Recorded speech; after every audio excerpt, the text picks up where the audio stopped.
back to another episode of How Yoga Changed My Life. This is Mia. And Adrian. And I am extremely excited for today's episode, today's interview, today's guest. Because if you have listened to the podcast, I would bet money that you've heard this guest episode before. We are circling back to our first ever guest on the podcast, very good friend, Yogi Chris Kennedy. Yay! It's great to be back in Burbank, Johnny. Thank you. Thank you very much for having me. It's a pleasure. I'm humbled and honored to be back. It's been 3 years? A little over 3 years? Over 3 years, wow. Yeah. Man, I know. things are different. Way different. Way different. I know. And I just was thinking about like when we first interviewed you, that was February of 2023, I believe. And looking at you now and what has changed. And we said this before, whenever we interview people, we wanted to circle back and do kind of a follow-up episode. So it's very cool that we get to do that with our first episode, our first guest ever. And back then, what was 2023 like for you, Chris? You were just starting yoga teacher training. I was at the beginning of a very optimistic, very hopeful journey of becoming a yoga teacher. And in a lot of ways, it has been everything that I thought it would be. But I've also discovered and experienced so many things that I didn't think that I would.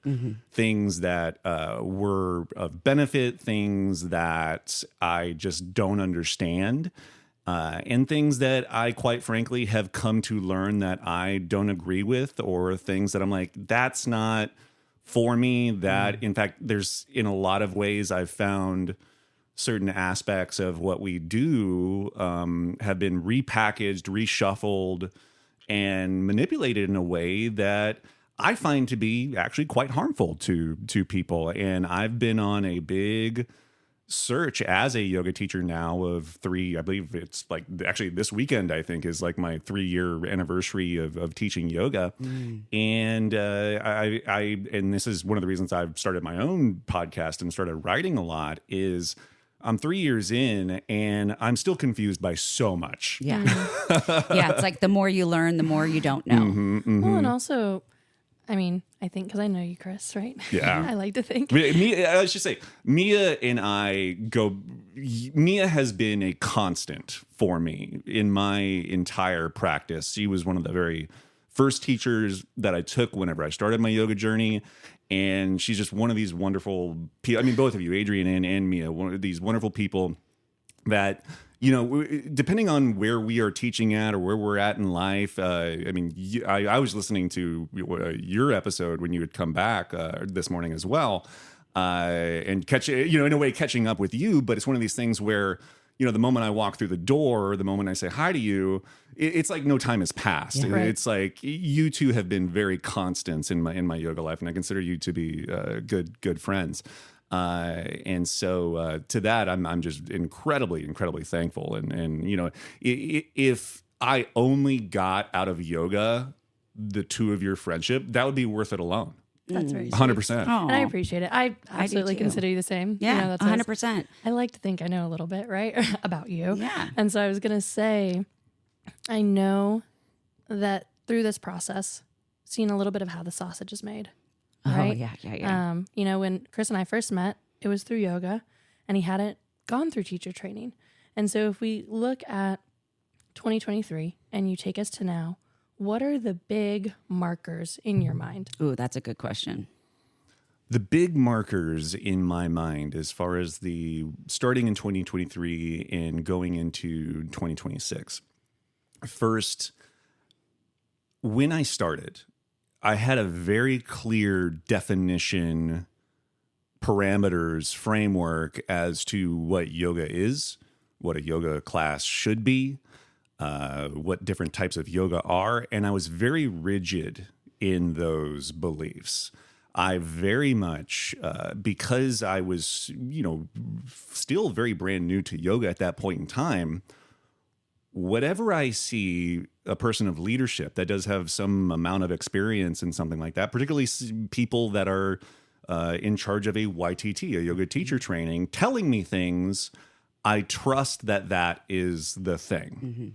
And it might have, I might have approached it with a little naivete, not as much, I'd gotten to a point in my life where I didn't want to approach things with skepticism, that's my natural state is to be skeptical of things. And I think learning how the sausage is made, opening that door changed things for me quite a bit. It changed my practice. And what I was not ready for was the sheer amount of politics that go into this, the sheer amount of popularity contests that occur, the sheer variety of things that people, I've been to classes. And so as I was going through this and I started feeling very confused about, wait, I thought yoga was this. And I thought in a yoga class, you had to do this. Like if you don't start off articulating the spine in 6 different ways, right. If you don't do 5 sun A's, 5 sun B's, and then do this X, Y, and Z, well, is that even yoga? Well, I come to find out there are other ways of doing things. Now, that I have found in my journey has led people to just create whatever the hell they want to. Yeah. And something that I say on my podcast is that I've encountered people that say that yoga is everything. And one of the tenets that I live my life by is if something is everything, then it is nothing. Yeah. And yoga is something. And so in order to kind of quench my thirst for knowledge, I've always been a lifelong learner. I went on a journey starting in 2024 to just take as many classes as I possibly could, take as many teachers as I possibly could, visit as many studios as I possibly can. And it was literally a 2-year journey. I took something like 150 different teachers or something like that across like 25 different studios, and just found that there is very little consistency. Yeah, I was going to ask you about this. If you took that many different classes, that many different teachers, what was the one clear or a couple clear things that you could say, like yoga teachers are this, or yoga teachers are not this, or how many of them are experts or coaches or mentors or trainers, all of those words of like, I'm an expert in what I do, right? What'd you notice? Yeah, what did you notice? Yeah, thanks. That makes it much easier to ask. Oops. I realized that I might need a second to think about this. Yeah, That's fine. I'm gonna clear Yeah, I know. No, that's because good. it's a lot. Yeah. I think the example that I constantly go back to is the idea of power yoga. And I have taken hundreds of power yoga classes at this point in time. I listened when you had Kest on your program. He was in town a year or two ago. And I have found that there is no consistent definition of power yoga. There is no consistent description of power yoga.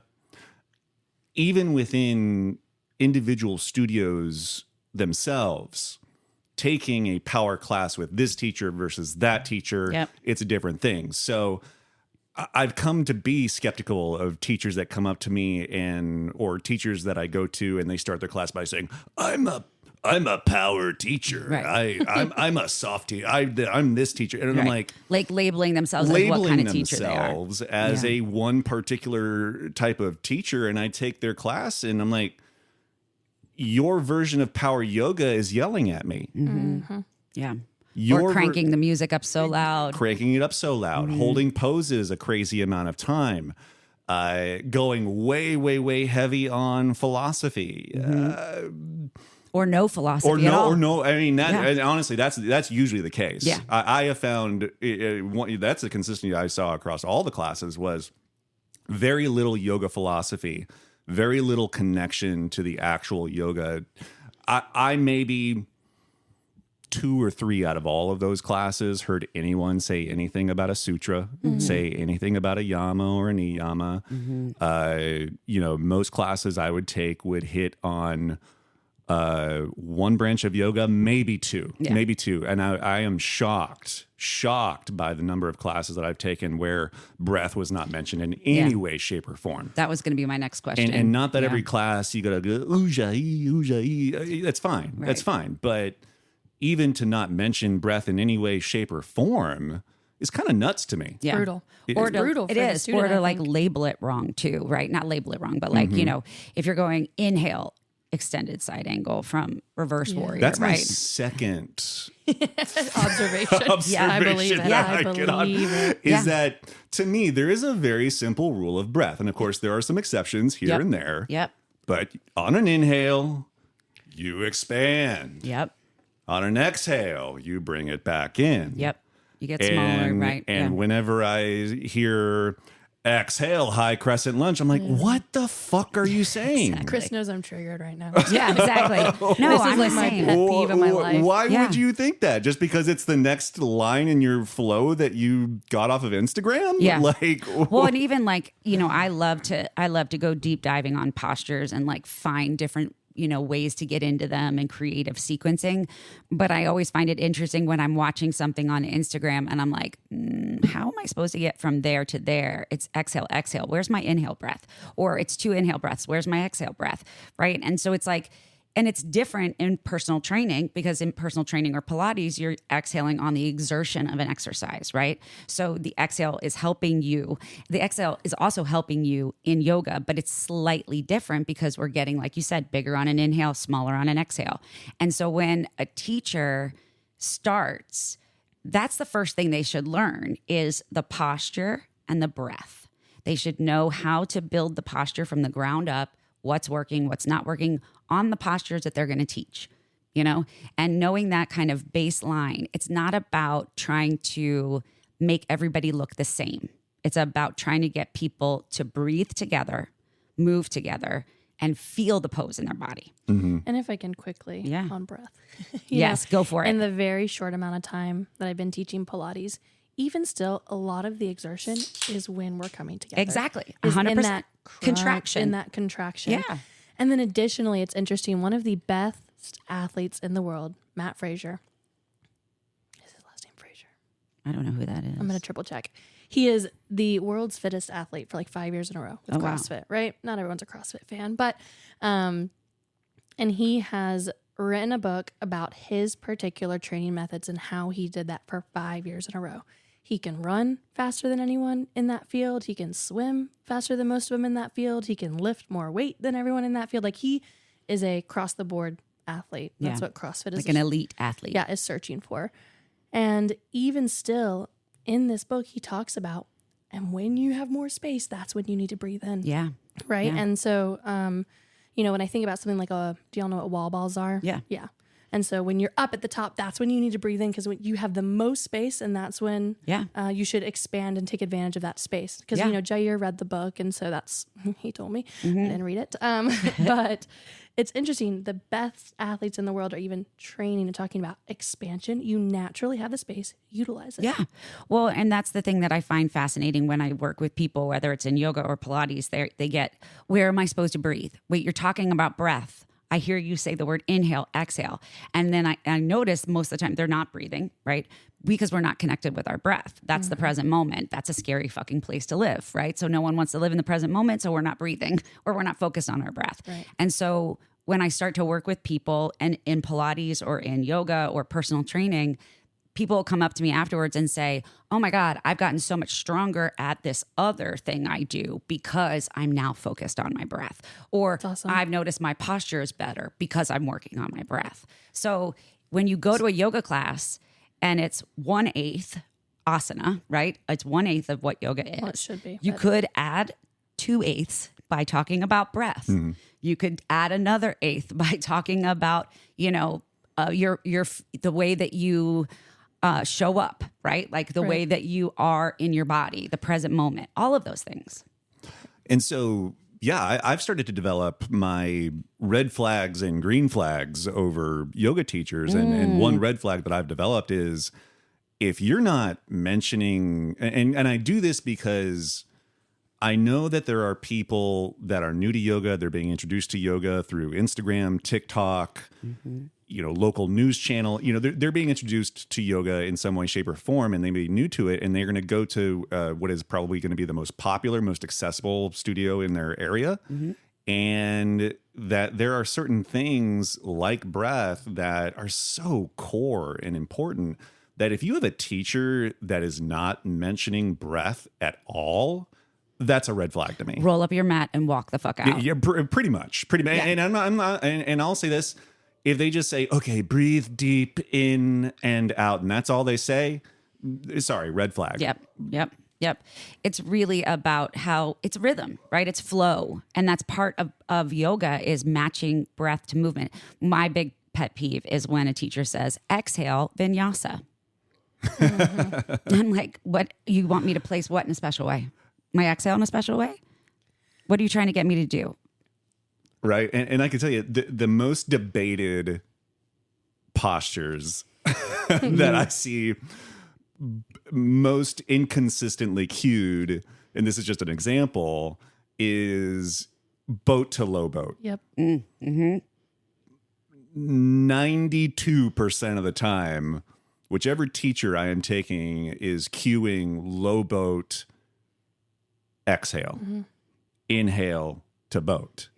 And in my framework of my mind, the way that I've learned things, that's completely and utterly wrong. But almost every class I go to, this is how it's cued. And so these things confuse me. Well, and it starts to, you start to doubt what you know. Yeah, exactly. Yeah. Now what? Well, and especially if, like you said earlier, if you're going to be a new yoga student and you're going to a studio that's accessible to you and you've heard all about it, you're researching it, you Google it, and the first studio that you find you go to, don't stop there. Keep going to other spaces and places because you don't know what you don't know. And knowing that you don't hitch your horse to one wagon, right? Yeah. Make sure that you're exploring outside, because when you're stuck in that one studio, in that one teacher that you love so much, that's not yoga. Yeah. That's their interpretation of yoga and what they're delivering to the class. It's not your definition of yoga. And that's why I love that you went on this 2-year journey to find your yoga. Right. Yeah, exactly. And that's probably the biggest, one of, if not the biggest differences in me as a practitioner and as a teacher between 2023 and 2026 is that my own personal definition of what I consider to be yoga has expanded vastly because I was very, very, very narrow-minded on what yoga is and is not. And I would shit on other studios and teachers that didn't. And, I was even one of these that was like, if you're not sweating, if you're not feeling it, then You're not doing it right. What are we even doing? Right. And I have come off of that quite a bit in this time, and I would encourage any teacher that has about to do YTT, is right out of YTT, question everything that you were taught. Yeah, absolutely. And find what works. Go on your own kind of yoga walkabout and discover what that is for you, but hold on to those things that we do have as frameworks, as standards. If you're a yoga teacher that has not read the sutras, read the sutras, understand the yamas and the niyamas. There are certain things that you can hold on to as like, that is something that is defined as yoga. And there may be some people that agree with me or disagree with me. That's cool. That's your thing. But for me, I need definition. I need framework. And those are some of the things that I have been able to hold on to and have held true throughout those 3 years. What I have not been able to hold on to is a lot of stuff that's been taught to me by other yoga teachers. Whether that's from my own YTT, whether that's here's not to switch subjects necessarily, but I also came to find out how much certifications are kind of bullshit. Oh my God, yeah. Or how they're just not monitored, or what's the word I'm like, qualified. They're not regulated in any way. The standards are incredibly low. Yes. I'll tell you right now, if you want to become a certified yoga teacher and get a breathwork certificate and get a chakra certificate and an essential oil certificate, go on Udemy. Yeah. Because they have Yoga Alliance approved courses that guess what? If you just click through it, you get your certificate. Guess what? You're a breathwork certified. I'm a God. breathwork certified teacher. Do I consider Wow. myself to be a breathwork expert necessarily? Absolutely not. But Yeah. I've got a packet about this big that I printed out from that course that I can't go back and reference. But, Yeah. you know, when you're looking at yoga teacher bios and like, Yeah. I'm like, 75% of this is bullshit. It is. Well, I always find it funny when people in their bios are like, and I trained with so and so and so and so and so and so, and I did, this training with this person and this training with that person. It's like, if I'm a brand new yoga teacher or a brand new student and I'm reading your bio, I don't give a fuck who you trained with. I want to know, what is your yoga? What is your what are you about? What can I expect in this class? Yeah, exactly. Yeah, I think it's a really tough line, right? As now a studio owner, have people who are like, well, I'm not Yoga Alliance certified. Do I have to be? And I'm like, No. do you have to be? No. I But don't is it know, our yeah. literally, it's our only standard we have. And so it's like this fine line where I'm like, I'm not sure what to do with this thing.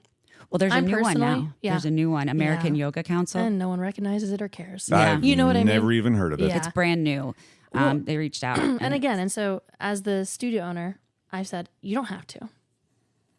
I would like you to, because that is where I'm going to offer you CEUs through. Yep. Because this is our only standard that I recognize, that majority of studios recognize, that you can get trained through. Because also I have had one person who came to me and they're like, well, I did a yoga teacher training, but it wasn't Yoga Alliance certified. Come to find out, right? But I mean, it was terrible. Yeah. The audition was terrible.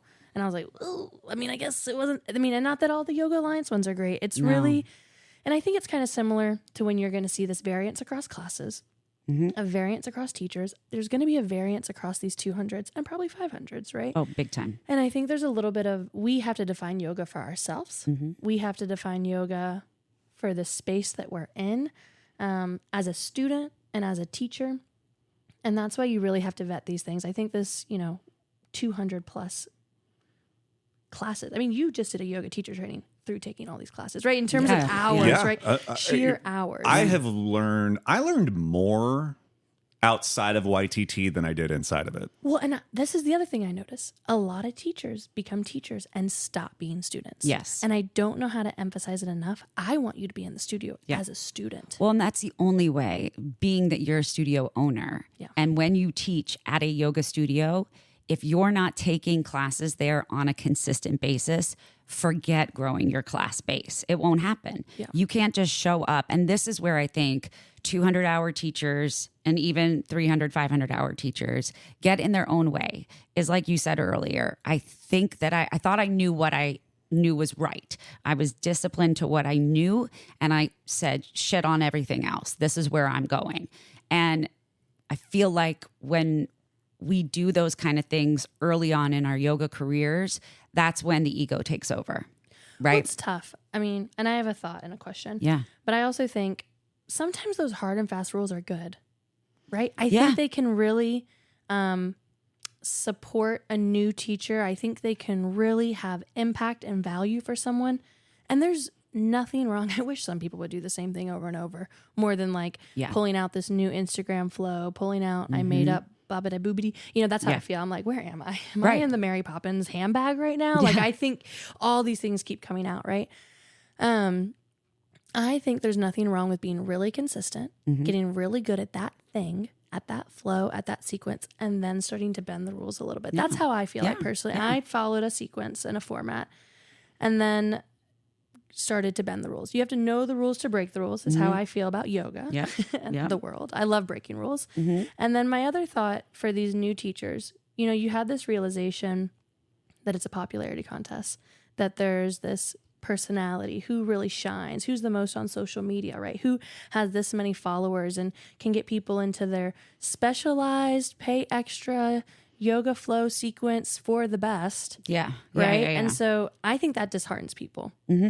I have an idea maybe of what has sustained you during that time and during that realization, but talk us through your thought process of that realization and what you did to kind of overcome that. Because you have to overcome it. Yeah. I have found that the similar. I'm a fine arts person by training and yeah, I sometimes say it's a former life, but it's not. I'm still an actor to this day. I'm still a performer to these days. The similarities between theater, art, music, and yoga, I think, are insane. From the cultures to the people involved to, and what I'm getting to is that in theater, in art, there are principles of design.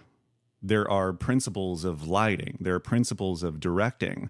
And we are using this word rule. I like to think more of them as principles. And in order to iterate on those principles, in order to then be truly creative, you need to understand how these principles work together. Particularly in like something like art. I think art, maybe even more so in the design of a flow, are so similar that there are certain principles that you need to do with breath, with the spine, with inhale, all the bell curve of it. Exactly. Peak and all this.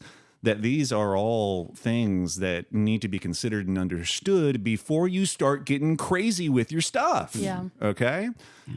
I have been through so many classes where someone has said, literally, I got this off of Instagram, so we're just going to like try it real quick. And I'm like, I have no respect for that. I mean, whatsoever. I don't care if you pay $5 or $50 for that class. If a teacher said that in the beginning of the class, I would be pissed. You prepare for this time. Like they're coming to take your class. You fucking prepare ahead of time. Yeah. And if you are doing that, I don't understand how that's any better than creating AI art. Yeah. Well, and also why? Yeah. And I think it's a quick. Will it get the job done? Will people move? Will people even be satisfied with what you produce? Yeah, because they don't know any better. Yeah. I think it's difficult too because the wording of, so we're just going to try it, I think is what bothers me there. That's what I'm talking about. Because have too. I seen things on social media and saved it? Absolutely. I have a saved folder of yoga flows. Yeah. I haven't utilized it in a long time because now I'm so great at teaching now. No, I'm just kidding. But I mean, I just haven't. That's not the where principles. and that's not where I gain inspiration from anymore. But It's there was movement. a period where sometimes I would sit down and be like, what do I want to teach this week? And I might go look through it. But then I sit there and I practice it myself. I think about what will I say? How will I cue it? Because art is derivative in itself. Yeah. And so yoga can be derivative. There's nothing wrong. But you have to know, but then how am I embodying this as a teacher? What they don't teach, I think, in YTT is discernment. Right. And you have to be able to discern what is a value of what you're seeing online or not. And you won't know that unless you go back to those texts, unless you understand principles of the way the body works. If you're just taking something online and then applying that to a class, I feel sorry for your students. Yeah, that's what I'm saying. And I feel sorry for you. Yeah. And I want to encourage you to read a book. Go take a class, move your body. Yeah.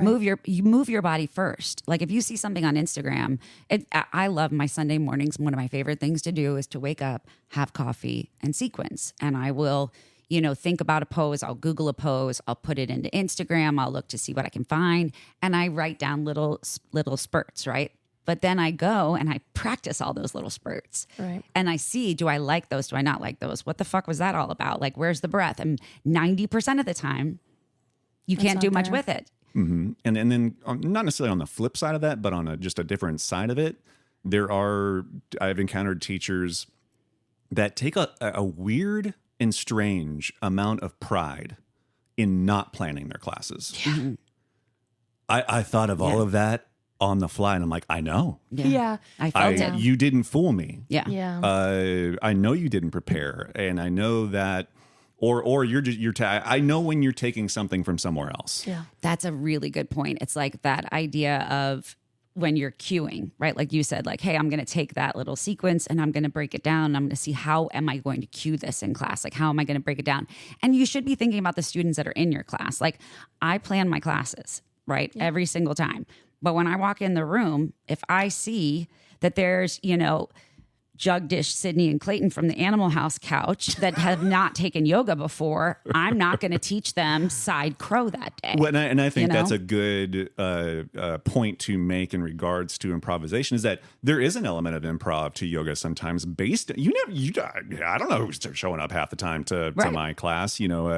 I've gotten over looking over what the numbers are and who's Yeah. coming and whatnot. And sometimes I walk in and I'm like, oh shit, got to change that up today. And so there is an element of improv, but if you're literally not planning anything at all, or you don't have a framework of your flow that you're iterating on, that's not a badge of honor. No. Sorry. No. Well, it's brutal. And I think as a student who doesn't have an understanding of yoga, who doesn't have an understanding of the principles, you're just like, well, that didn't feel good, or that felt funky, or I didn't get that quite right. And then as we're teachers and we start to understand, it's because, oh, they didn't link it to proper breath. Right. Oh, because we didn't warm up. Oh, because we didn't prep or prime for crow. Right? Yeah. You know what I mean? Like, Yeah. Things of that nature. And so we start to realize where those gaps are coming from.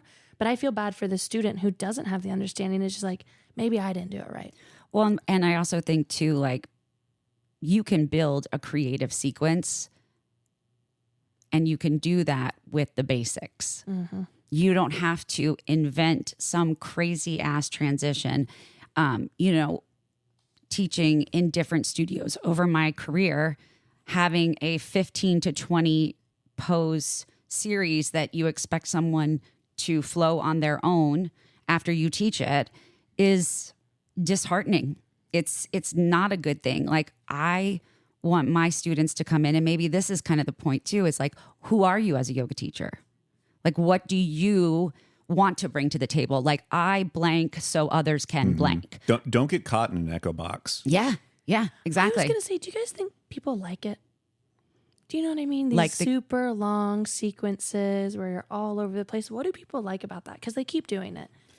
To me, this is very likened to the old philosophy. I can't remember who came up with it or what it's called, but it's the idea of you're in a cave. Play-Doh. Plato's, and you all you can do is see your shadow. Then one day you're able to get away and you go out into the world. It's very much that.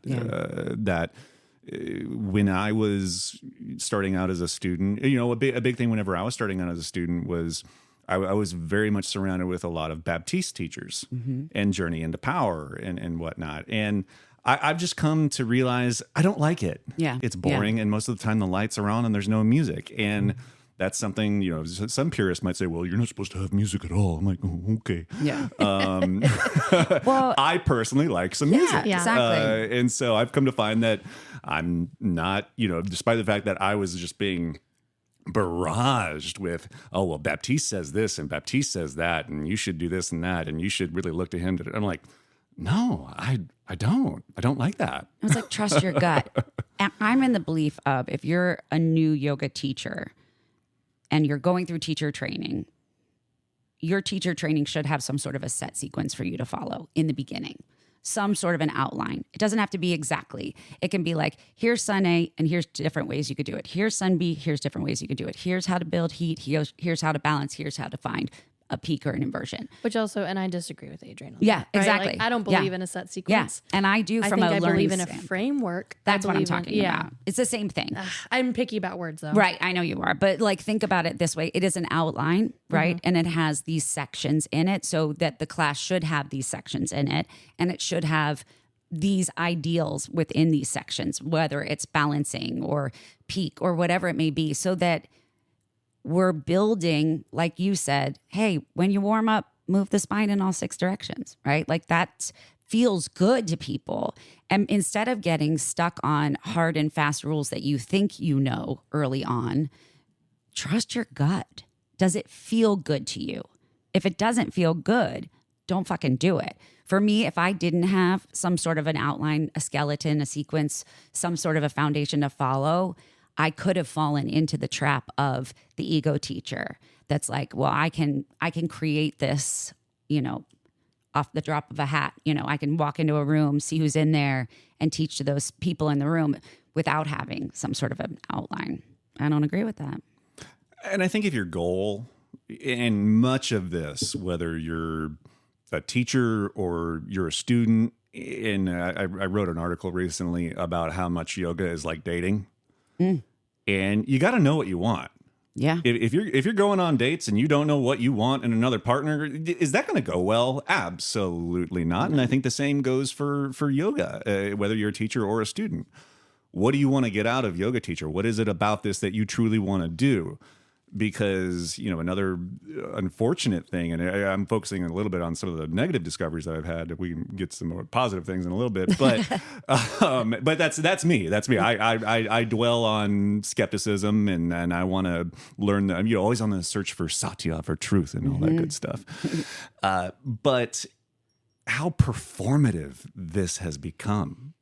And I'm working on a new article on the enshittification of yoga. Have you heard of this phrase, enshittification? No. I've heard of fart maxing. I haven't heard of enshittification. Enshittification and fart maxing. So enshittification is a theory that's been developed in the last couple of years. Again, I'm sorry, I don't know. I can't remember by who, but basically the idea of, and it's been applied to online platforms, a lot of time to social media.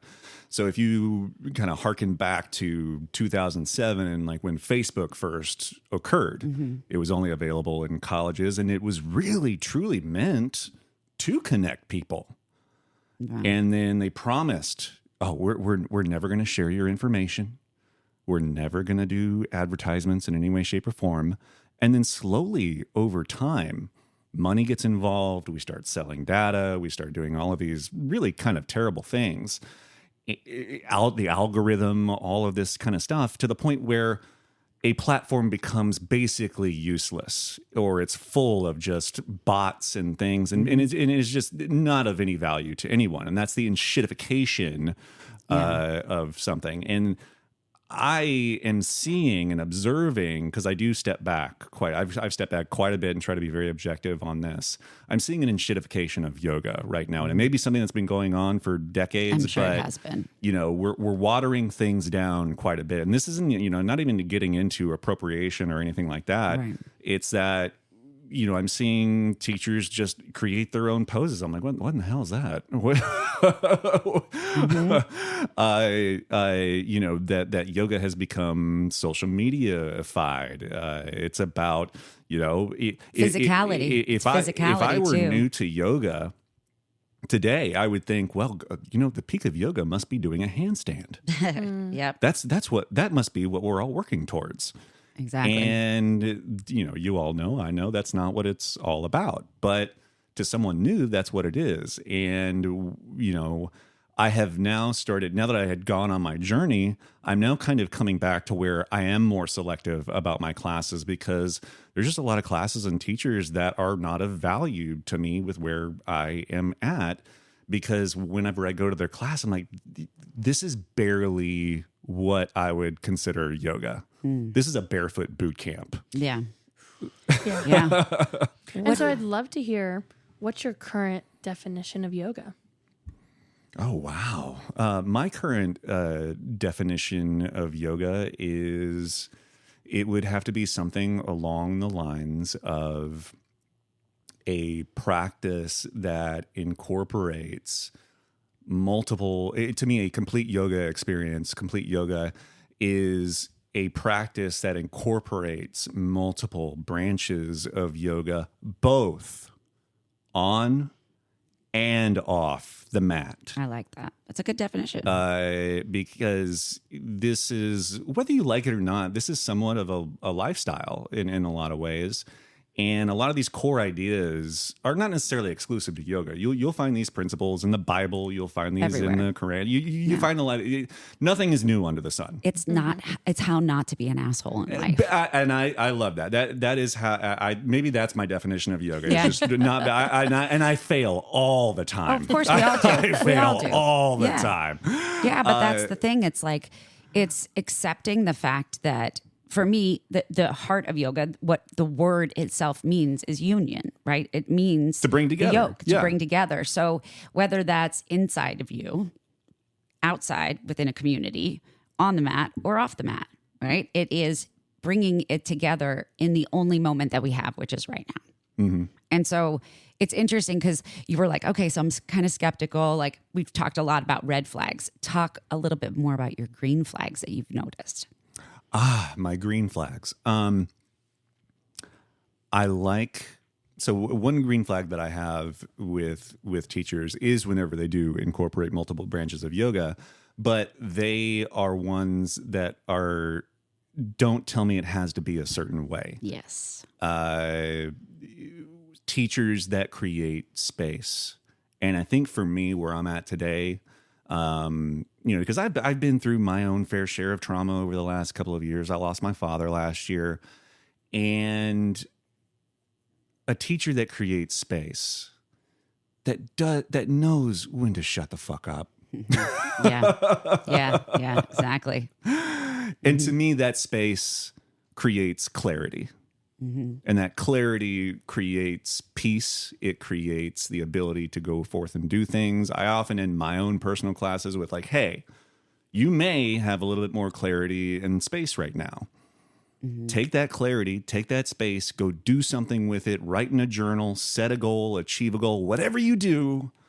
Don't go out on the highway and yell at traffic because you'll lose it so quick. Yeah. And so I think a teacher that is able to create space is a huge thing.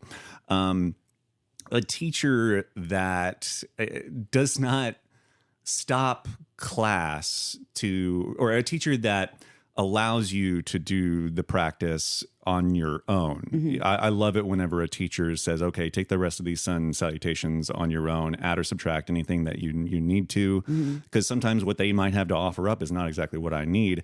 And sometimes you need that permission as a student. And a lot of times I try to be respectful of, even if I think the class is absolutely terrible that I'm in, I try to respect the teacher in that I see myself as having a responsibility to be, I do. I feel a responsibility to be up front. I understand the shapes. I understand what they look like.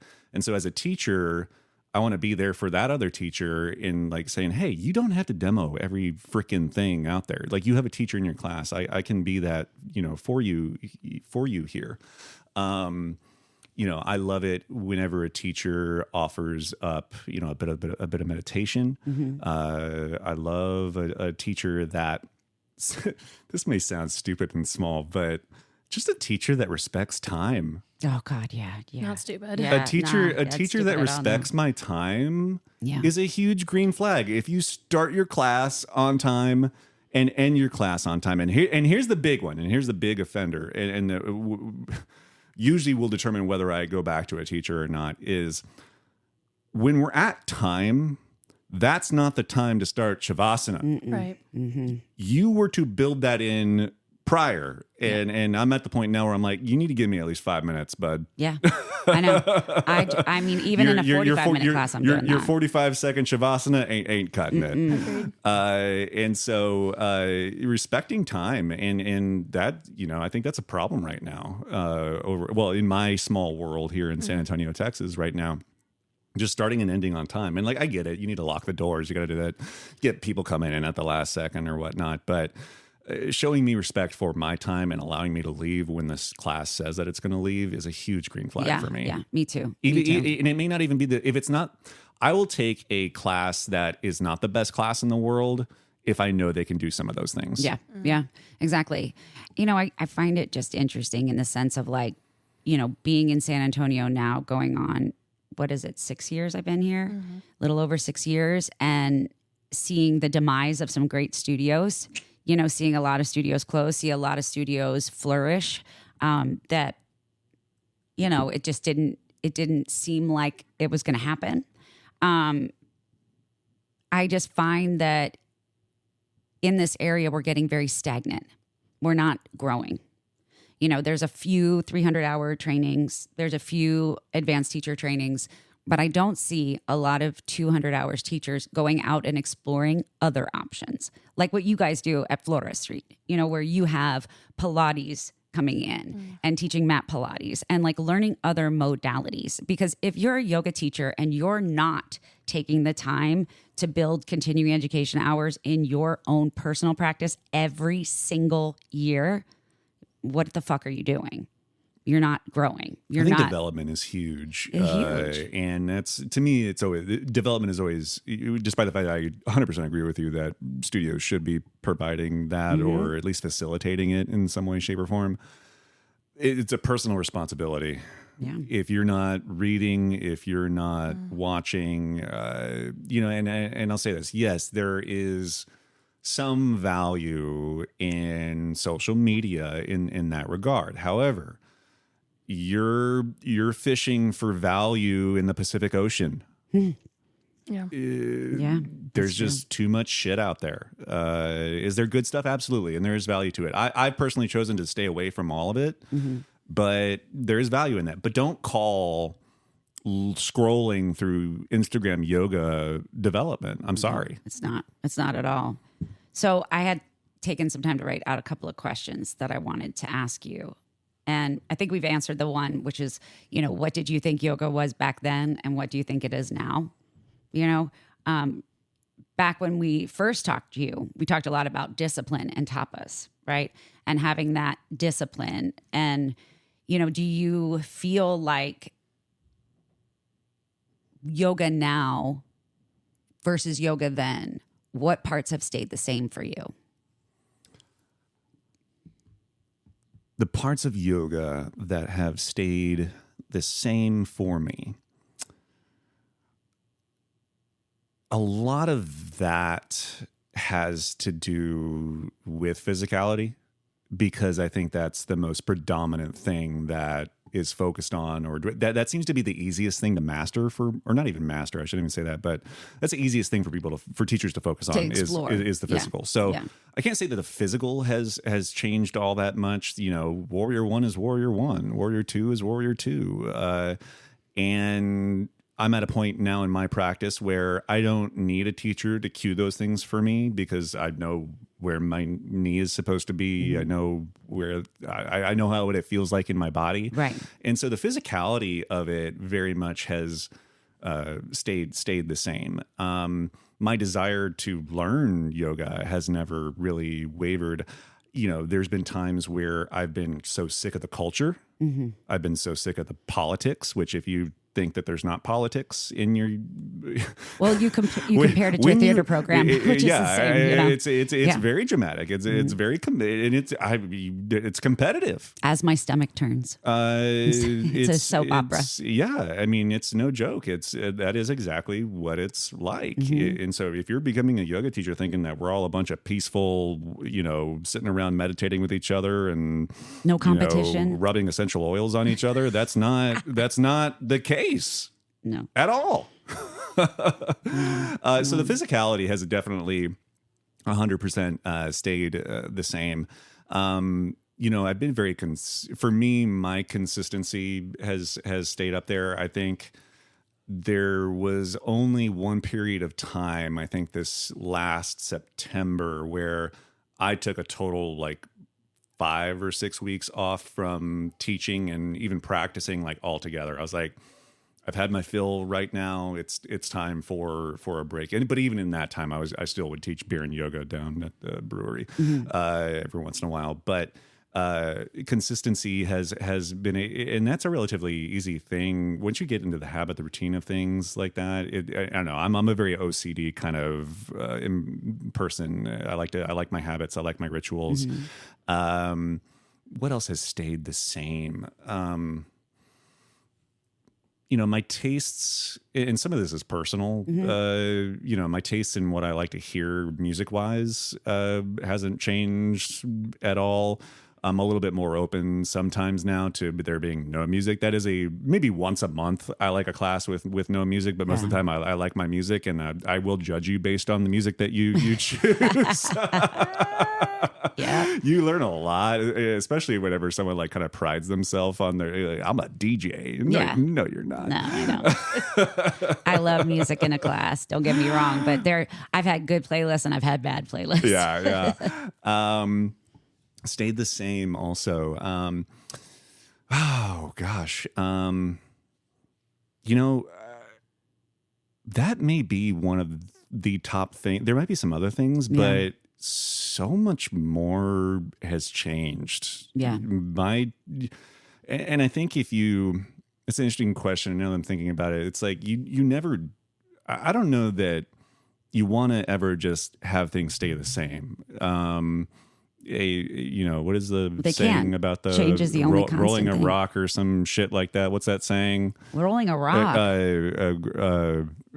I don't know that one. I'm so bad with I my can only sayings. picture the man rolling the rock up the hill. I can't yeah. picture this one. Basically, if you're not moving or if you're not changing and you're just staying the same, you're not living. Well, there's no way. I mean, look at our lives. Yeah. You lost your father this past year. Yeah. I lost my husband this year. Yeah. So change is the only thing that's constant. Yeah. And I think that if anything, yoga has taught me to be more flexible, to be more adaptable. And that is where I'm at. Is I am so much more open, so much more adaptable than I was 3 years ago. In particular regards to my yoga practice and my yoga teaching.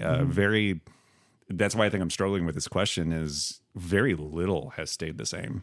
And I think that's good to know. I think so then looking back, what practices have kind of fallen away? For me, when I first came on the show, I was very much in the mode of going hard. I would go hard. I would barely want to take a break. I was a 2 to 3 class. When I say 2 to 3, I don't mean 2 to 3 yoga classes, but I'm going to do a strength class or I'm going to do a boxing class, and then I'm going to go do yoga or I'm combining all these things, doing 2 or 3 classes. You were overtraining. I was overtraining quite a bit, and so going hard for me back then was going hard. Going hard for me now is going easy. That's nice. That's nice. Yeah, and so I may do 2 or 3 yoga classes a week. I may only lift weights once or twice, sometimes not even then. And for me, I always like to be on the trajectory of improvement. And so if I'm not consistently building, if I'm not consistently being stronger, all this, I would be very, very hard on myself. And I found that I would actually see improvement in my mood, improvement in my body, improvement in how everything whenever I wasn't doing 2 or 3 classes a day. Whenever I finally decided to take it easy, I realized, this is the new going hard, because it's hard for me to slow down. Right. Yeah. And so, going easy is the new going hard. I like that. I think that's some of my rub with power vinyasa. yeah. Is that it's go, go, go. And I think in our culture, going hard is the expectation. Going hard is the norm, right? When we think about a 9 to 5, when we think about high demand jobs, when we think about, as educators, like, oh my God, you never stop. You're going nuts. Yeah. And then you're like, and now I'm going to go nuts in a power vinyasa class, right? I think we have to find balance, and it's really hard sometimes to acknowledge what is the balance that we need. Yeah. Because we think, and for some people it might be. Yeah. Some people, there have been times in my life where I'm like, oh shit, I gotta go do something a little more vigorous for myself because I'm just sitting around doing nothing. Or, especially when I wasn't teaching kids, I was like, wow, life is nice. Yeah. Yeah. And I do love teaching. I don't ever want to sound ungrateful for what I do, but when I was not a teacher, my life was so sedentary in comparison to when I was a teacher. And I was like, and that's when I needed a more vigorous practice. And in turn, when I was in college, I thought, yes, I want to be doing these high intensity classes. And I had a teacher be like, what about restorative? I was like, oh, what about restorative? Right. And, and then I got so much from those classes. Like learning how to go slow is hard and so valuable. And I think more of us need it than not. Yeah. And to me, man, when I've seen all sorts of shit in classes, like both men and women doing very strange, bendy, powerful things and whatnot. And there might have been one point in time where I'm like, oh man, that's fucking great. That's fucking hot. That's fucking sexy to me now is like, let's fucking take it easy. Exactly. Where's the bolster? Yeah. That's cool. Grab a bolster. That's and a cool that blanket. you can bend over backwards like that and like, into your outfit touch for your the heels night and all that. Yeah. Nice fit, blah, blah, blah. But I'm like, how do you do in Shavasana? Yeah. Can Yeah. you stay still? Yeah. No. Yeah. Yeah, I mean that's the truth, and that's always a very telling moment. As a teacher, you have to sit there and breathe and just be in that space with folks, and some of them are getting up or sitting and staring at you or Talking on the phone, getting on the phone. fidgeting. Yeah. Oh That yeah, kinds of things. I was teaching at a studio the last 6 or 7 months or so, and I was doing a yin class. I was teaching almost yin exclusively there, and man, the ability to stay still is nuts. To not look at your little watch or check your TikToks Yeah, or this yeah. or that, or even just like shuffling, like stay still. It's only like 2 minutes. Yeah. Breathe. I do a lot of like complimentary introductions to Pilates or stretch or personal training or yoga. And when I ask people, do you practice yoga? A lot of times they're like, oh, I'm so high strung. I can't do that. No, I can't do that. I can't slow down enough to do that. That's not for me. My brain is too busy. Like it's a fucking gold star. It's like, no. That is something that you That's hustle. absolutely should be doing. It's like you need to think about the opposite of what you're not doing, And it's interesting to me because one of my favorite quotes is, in order to go someplace quickly, you have to move slowly. You have to move slowly. Yeah. And I think that because we are looking at yoga aesthetically, right? Looking at the beauty of the body, the physicality of the practice, which is, again, 1/8 of it. And you see that, it's like, well, we're not just these suits, these, meat suits. There's stuff going on behind the meat suit, right? So it's not just about what it looks like. It's what it feels like and how you're using it off your mat. Shit. I paused it. I don't know why you paused I it. don't know why I did either. I've never fucking done that. I've never fucking done that. God damn it. Sorry. It's okay. It's really not okay. We've had a very conversational episode in comparison to the first time we met and we talked on the podcast. But I love our classic question. So I want to know, in the past 3 years, how has yoga changed your life? Yeah. Yoga has changed my life over the past 3 years in my ability to discern what is of value to me and what is of not value to me. And not that I couldn't do those things before, but I feel as a result of teaching, as a result of kind of the journey I went on to open my eyes to yoga, it really helped me focus in on, whenever I go to a class, these are the 4 or 5 things that I want to see. Whenever I'm teaching, these are the 4 or 5 things that, I personally like to focus on. And so off the mat, it's manifested itself mostly off of the mat, in that I have completely and totally embraced some of the things I didn't realize I love so much or brought me so much joy. And so, and sometimes these can be just very small, little, strange things. And in my case, that's what they are. And so I love movies. And for a long time, a good chunk of my life, I was just like, I love watching movies. But I realized after a bit that I love talking about movies. I love the history about movies. And so I just started, I went into the deep end on movies as far as watching things I'd never seen before.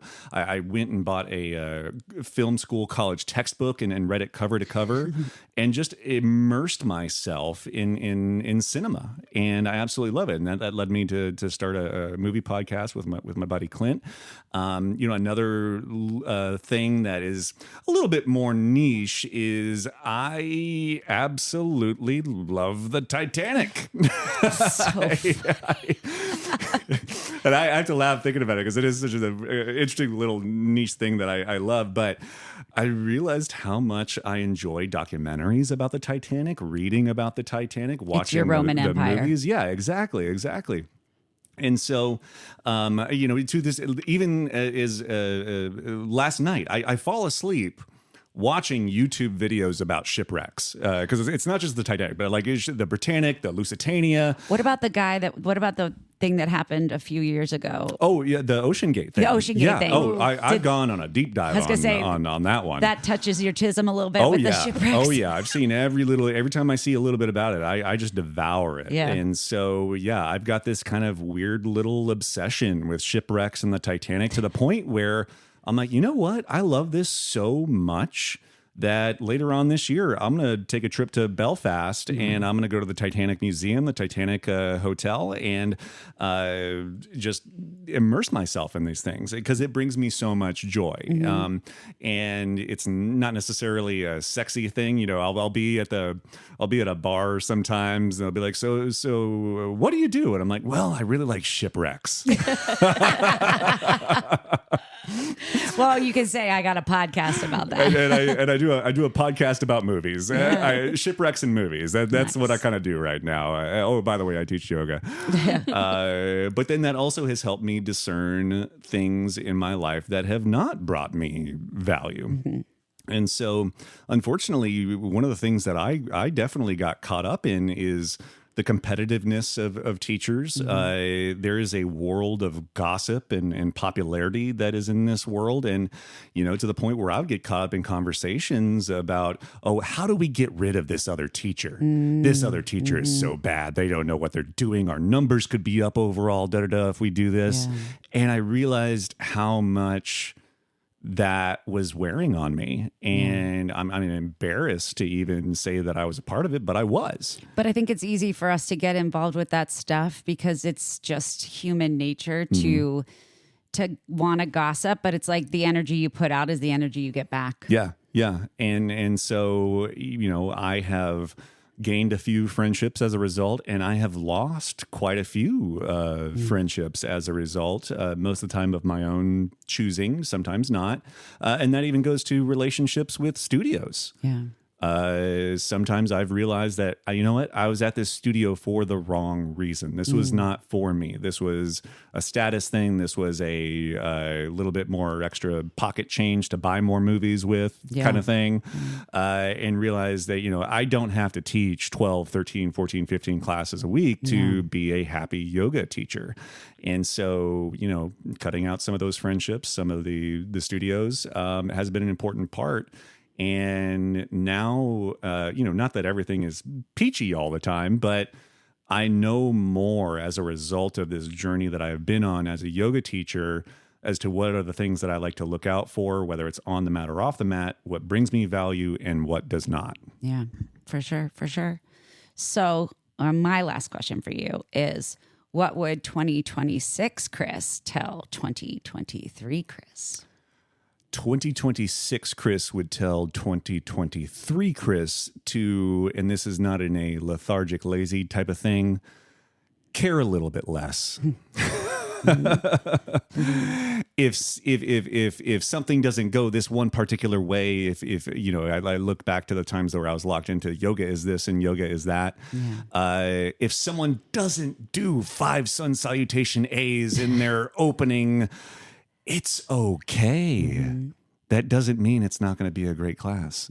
And so, yeah, a little caring less and being a tiny bit more open. You know, I'm not a believer in just like everything everywhere all at once necessarily, but being a little bit more open and caring a little bit less of the things that I think are true.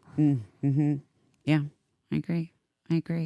I mean, it's just crazy to think about the fact that so much has changed for all of us in the past 3 years, you know, whether it be, you know, your yoga career, your father's passing, you know, being able to have a podcast now and have your Substack of Actual Yoga, you know, having all of these things that you're tapping into now. And then looking at Mia and the fact that, you know, she was fired on International Women's Day. We started a podcast. You have a yoga studio. You're married. You found out you had Graves' disease, you know, and then me finding out, or not finding out, but having my husband die this year and what that looks like. So I'm truly grateful to be able to have you back on. From the first episode to now, I think we're at episode 181. And it's awesome. Yeah, to see the difference in you and the difference in all of us, but knowing that the heart of who we are is still present, right? Like walking in today and feeling like we're just back at home with our friends, you know, and that we will always have that together because of the fact that we started our relationships in the foundation of yoga. And I think that's Absolutely. really, really cool. So, yeah, thank you so much. Now tell the listeners where you can be found since you're not on social media. No, absolutely. So I have started two things, two endeavors, one yoga related, one not. The first one is actually yoga, and I have started that Substack. Mia, what's the link again? Because I don't know what it is. Substack.com. And I came up with the analogy that Substack is like the adult Tumblr. There you go. Right? There you go. Yeah, that's There you go. yeah. It's awesome. And so I write articles there quite a bit, and then I've also turned that into a podcast as well. That's available on Spotify and Apple, and basically deep diving a little bit past the articles, a few more examples.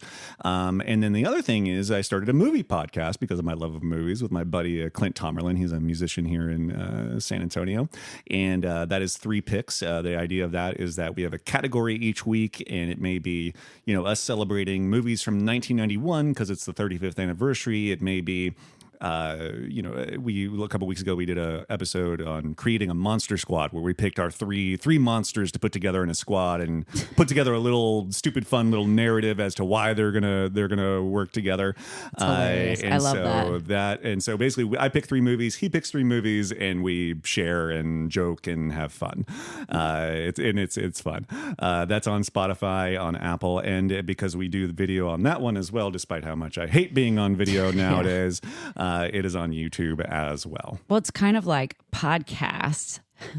The whole point is like we're radio. To me, it ceases to become a podcast and it becomes a low budget talk show whenever you do that. So It's the iCarly show. Now we got The iCarly show. we got podcasts on Netflix now, and I'm like, what are we doing? I have a hard time with that because some of the topics when I see those on Netflix, I'm like, oh, that sounds really good. But then I realize it's a podcast. I'm like, I'll just listen to it. Yeah, Like yeah. that's the thing I love about podcasts is I'm listening. I'm not watching. Yeah. I can do other things. I can Thank clean. you so much for being on today. Absolutely. Yes. Thank y'all so much, and congratulations on not only the podcast going this long, but with, again, you said with everything that has happened in our lives, our own personal drives to keep on doing these things that we love, and that's to me something to celebrate. Yeah, I agree. Thank you. Definitely. Thank you.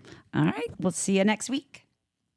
If this conversation meant something to you, share it with someone who might need it too, or reach out and tell us what landed with you at Yoga Changed on Instagram.